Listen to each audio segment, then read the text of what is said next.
I want to tell you about a phone call that didn't happen. Not a negotiation that collapsed.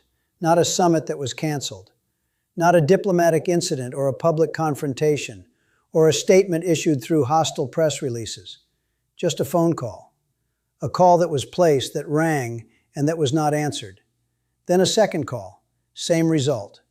Both times the call was routed to the Canadian ambassador in Washington. Both times the Prime Minister was not available. The President of the United States attempted to reach the Prime Minister of Canada twice in the past 10 days. Twice. And both times the most powerful office on earth was told, in the courteous and irrefutable language of unanswered phones, that the Prime Minister had other things to do. That detail, those two unanswered calls, is the end of the story I'm about to tell you. But to understand why those calls went unanswered, you need to understand what happened in the 10 days before them. Because the unanswered calls are not an accident. They are not a scheduling conflict. They are the result of a campaign, precise, sequenced, war-gamed in advance, that intelligence analysts in 3 countries are now describing as the most sophisticated diplomatic operation executed by any Western leader in the post-Cold War era. In 10 days, Mark Carney spoke personally with 23 world leaders. Trump spoke with 4, and got nothing from any of them. In 10 days, 6 of America's most important partners stopped returning Trump's calls within normal diplomatic timeframes. 3 more responded through intermediaries, deputy ministers and ambassadors instead of heads of state. 2 picked up and said nothing useful. In 10 days, the man in Ottawa rebuilt the architecture of Western diplomatic relationships around a different center of gravity. Not through confrontation, not through threats, through phone calls, quiet agreements, and the oldest move in the history of geopolitics, making yourself indispensable to everyone your adversary needs. I'm going to walk you through those 10 days, day by day, call by call. I'm going to show you the sequencing document that Canadian diplomatic sources confirmed existed, a precise schedule of which leader to call, in which order, with which ask, time to create maximum cumulative pressure on Washington. I'm going to show you the moment the Commonwealth went quiet on a conference call and nobody spoke for a full minute. I'm going to show you Carney walking into America's backyard and knocking on doors that Trump had assumed would always be closed to Canada. And I'm going to show you the press conference on day 10, and the 3-second pause, and the smile, and the answer that wasn't an answer, because the 10 days had already answered it. Subscribe right now, because what happened in the last 10 days is not a story about Canada versus the United States. It is a story about how power actually moves in the world, and about what happens when one side understands that and the other side doesn't. Let's start 10 days ago, the morning after Trump's most aggressive tariff escalation, the morning Carney disappeared. His office said he was engaged in intensive diplomatic consultations, a phrase so deliberately vague that most analysts read it as damage control, a leader going quiet to manage optics while his team figured out the next move. It was not damage control. It was the opening chapter of something that had been planned for weeks. Canadian diplomatic sources have since confirmed that Carney's team prepared what they are calling a 10-day diplomatic sequencing document before the campaign began. A precise schedule. Which leader to call, in which order, with which specific ask. Timed not for individual impact, but for cumulative effect. Each call designed to create conditions that made the next call more productive. Each agreement designed to make the overall architecture more difficult to dismantle. The strategic logic was simple, almost elegant in its simplicity.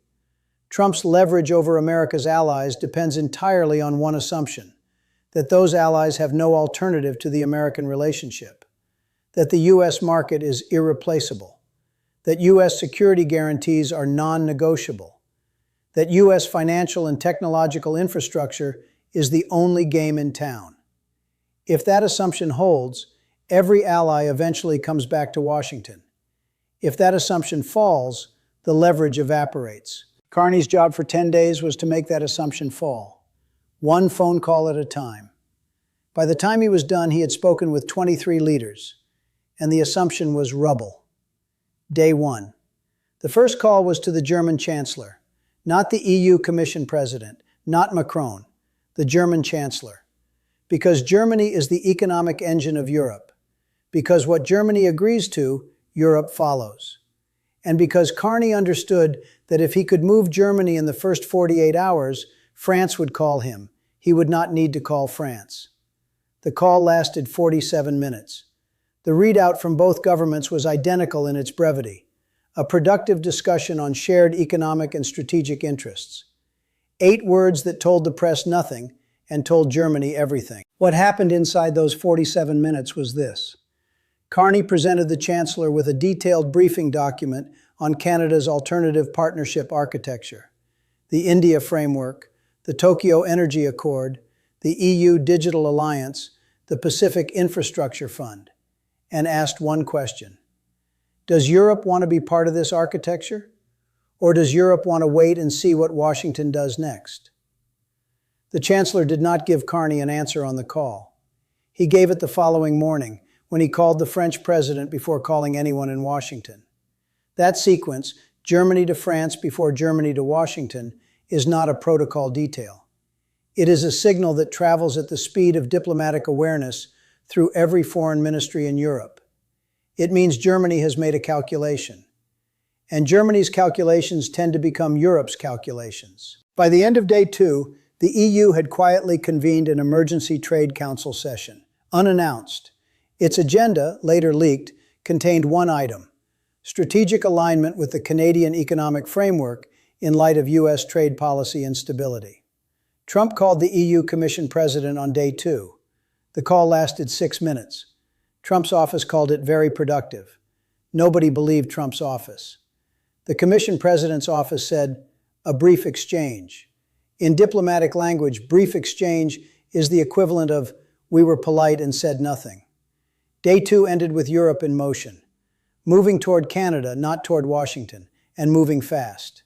Day 3. Carney convened a call with the leaders of the United Kingdom, Australia, and New Zealand. These are not trade partners. These are intelligence partners. The 3 Commonwealth nations whose cooperation with the U.S. and Canada through Five Eyes forms the backbone of Western security architecture. The arrangement that shares the most sensitive intelligence on Earth across 5 nations. The alliance that has held without interruption since the Second World War. The call was not about trade, it was about trust. Carney presented each leader with a detailed account of the past months. Every commitment the U.S. had made and broken. Every call that had gone unreturned. Every back-channel threat against Canadian sovereignty. Every moment where Washington had treated its closest ally the way it treats adversaries. He laid it out, methodically, without drama, in the manner of a man reading from a document rather than venting from a grievance. And then he asked each of them one question. When was the last time Washington kept a promise it made to you? The UK Prime Minister did not answer. Neither did the others. According to a source who was present on that call, the silence lasted nearly a full minute. A full minute of 3 heads of government on a secure conference line, not speaking. Because the question did not require an answer.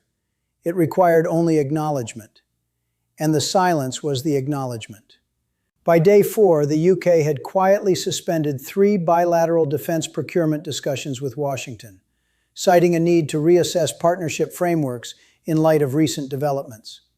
Australia announced an acceleration of its Pacific trade diversification strategy, using language that mirrored Canada's framework document, with a precision that was not coincidental.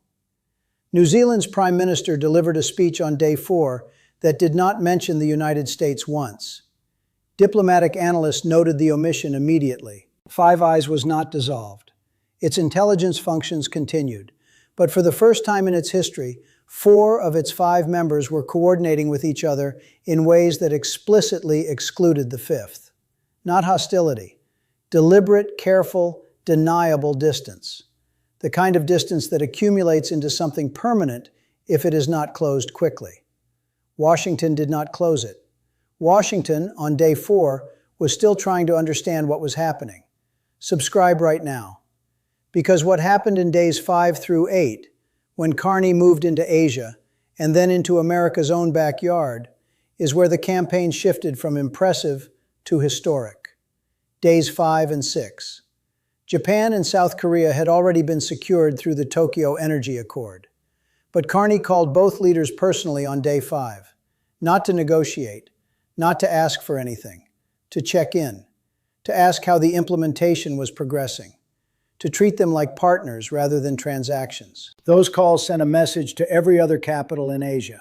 Canada follows up. Canada maintains its relationships. Canada treats the people it works with as though the relationship matters after the ink dries. That message traveled faster than any press release. On day 6, Carney received a call he did not initiate. The Prime Minister of Singapore, asking to join the Digital Alliance framework as an observer nation. Singapore is not a large economy, but Singapore is the financial hub of Southeast Asia, and its participation in any framework is a signal to every nation in the region that the framework is legitimate and durable. Singapore does not join things that are not going to last. Indonesia followed with its own inquiry. Preferred access to Canadian critical minerals for its battery manufacturing sector. By end of day 6, Carney had received unsolicited outreach from 7 nations that had not been in his original plan. Countries that had watched the first 5 days and decided they wanted to be on the right side of what was being built. Trump called the Japanese Prime Minister on day 6. The call was returned after a 19-hour delay. In normal diplomatic time, a 19-hour delay from a G7 ally to the U.S. president would be a crisis requiring immediate explanation. In the current environment, it was Tuesday, days 7 and 8. This is where Carney did something no Canadian Prime Minister had done in the modern era. He called the leaders of Brazil, Mexico, and Chile. In a single afternoon. These are not Canada's traditional diplomatic partners. These are not countries in Canada's traditional sphere of influence. These are countries in America's backyard. And Carney was in the backyard, knocking on doors that Washington had assumed would always be closed to Ottawa. His message to each was simple and identical. Canada was dependent on the United States for decades. We found alternatives.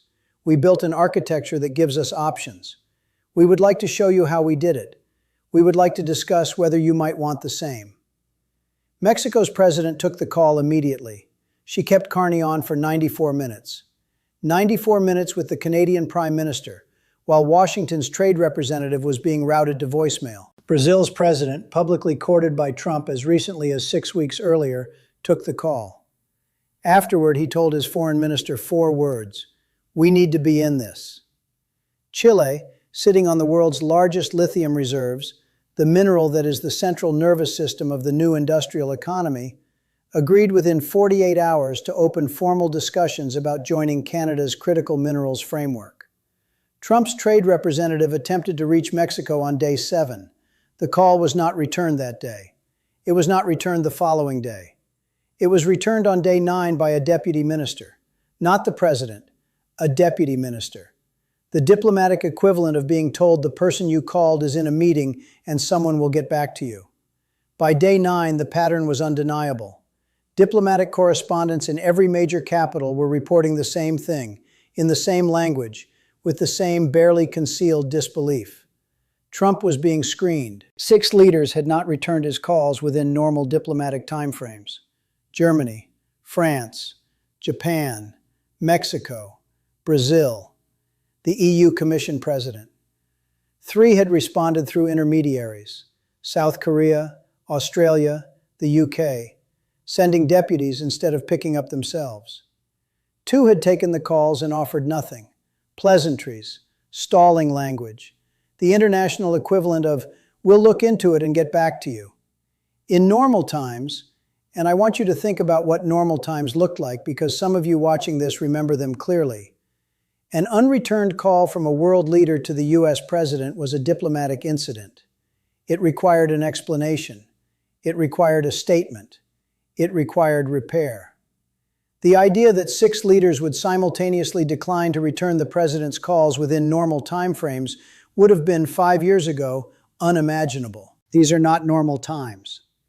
And the explanation does not require investigation. It is already known. Every leader who is not taking Trump's call has recently taken Carney's call. And Carney's call came with something to offer. A senior State Department official, speaking anonymously to Foreign Policy magazine, said something that will be quoted in diplomatic histories for years. We are experiencing something we have no protocol for. Our allies are not hostile. They are just busy. Busy with Canada. Busy with Canada.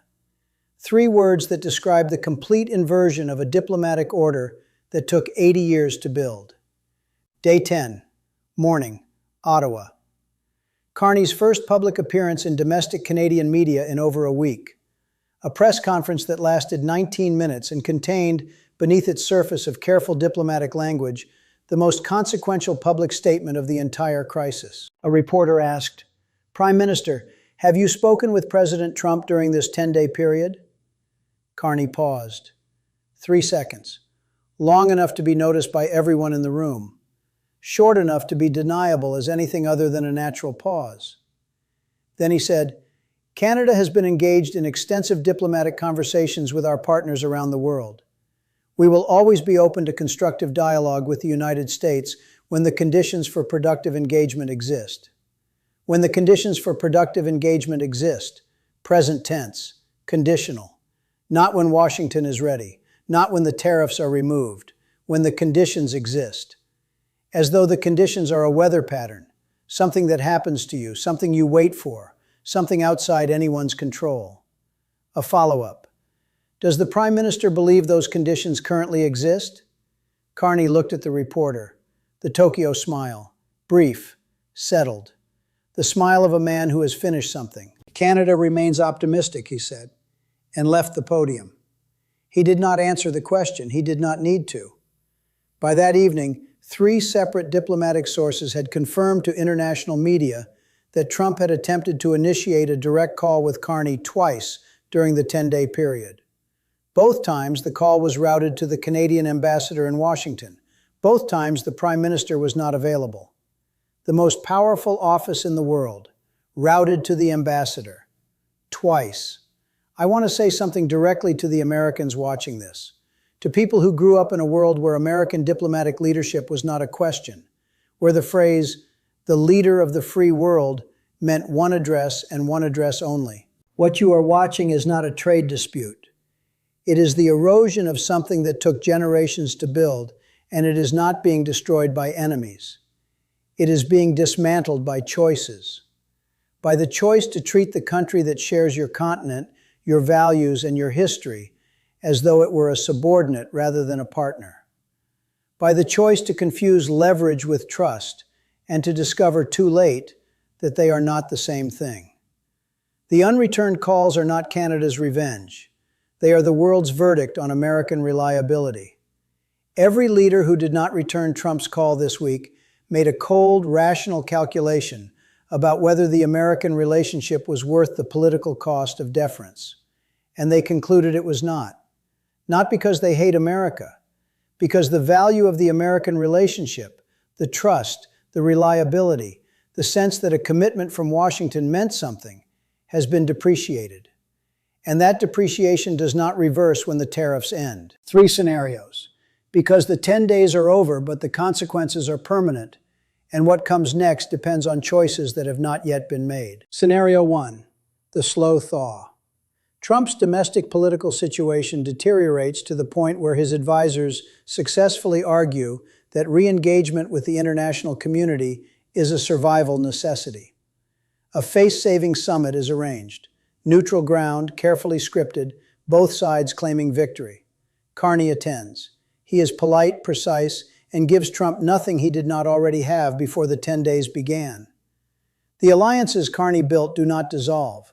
They simply add the U.S. back as one partner among many, rather than the dominant partner it once was. America rejoins the room.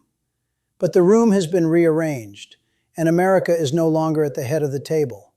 It is at a table where the seating arrangement was decided without it, and where every other nation at the table was placed there by a Canadian who made 23 phone calls in 10 days. Scenario 2.